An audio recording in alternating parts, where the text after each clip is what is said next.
We did it for a dare. Our so-called friend from Cardiff, Frances, put us up to it.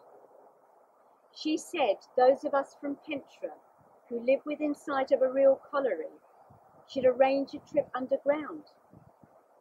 So we did. We all wrote to Mr. Thomas, the manager of the Gethy pit, and begged him to let us go down the shaft and see for ourselves what it would be like to be a real coal miner. The day he finally agreed to our request, we were so excited.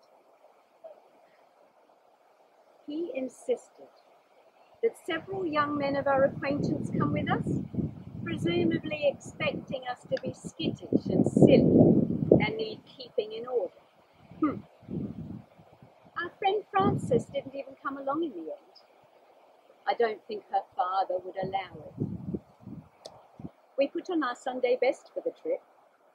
As we passed through the village, there was an old man sitting on the wall, puffing on his pipe and muttering something about bad luck and women and collieries not mixing. Bad luck for who? We called out laughing.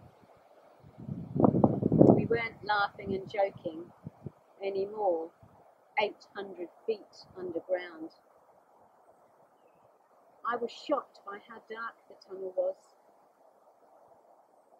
how the roof was so low and seemed to bear down on you, how warm and airless. I felt Cassie, my friend, reach out for my hand in the dark, but we held our heads high and marched on, determined not to show our fear to Mr. Thomas or the other men. And then there was a sound,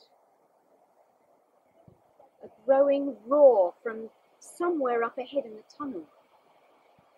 The memory is so clear. I hear men in the distance shouting, but their voices are drowned out by the thundering noise coming towards us.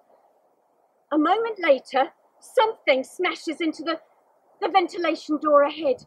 All around me, people pushing, screaming, but there's no time to move. Cassie shrieks, her hand slips from mine, and the monster reaches me. Something huge and heavy strikes me and pins me against the side of the tunnel. A wave of agony floods my body. Cassie!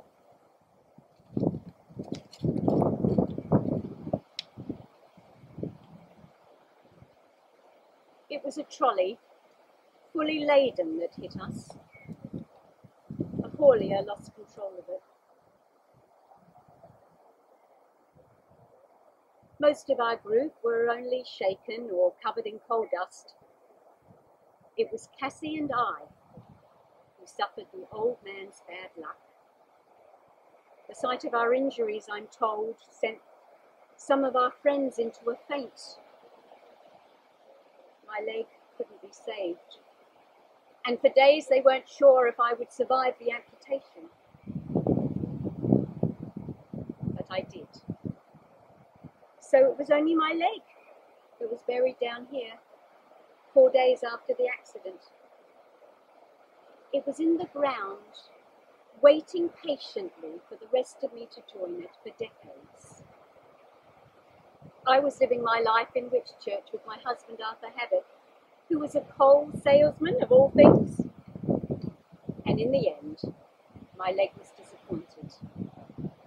My final resting place is in the graveyard of St. Mary's. I missed my leg, and sometimes I felt it itch, or a return of the old pain. And even now, I must admit to sometimes feeling occasionally detached. I suppose not everyone can say they've been buried in more than one graveyard.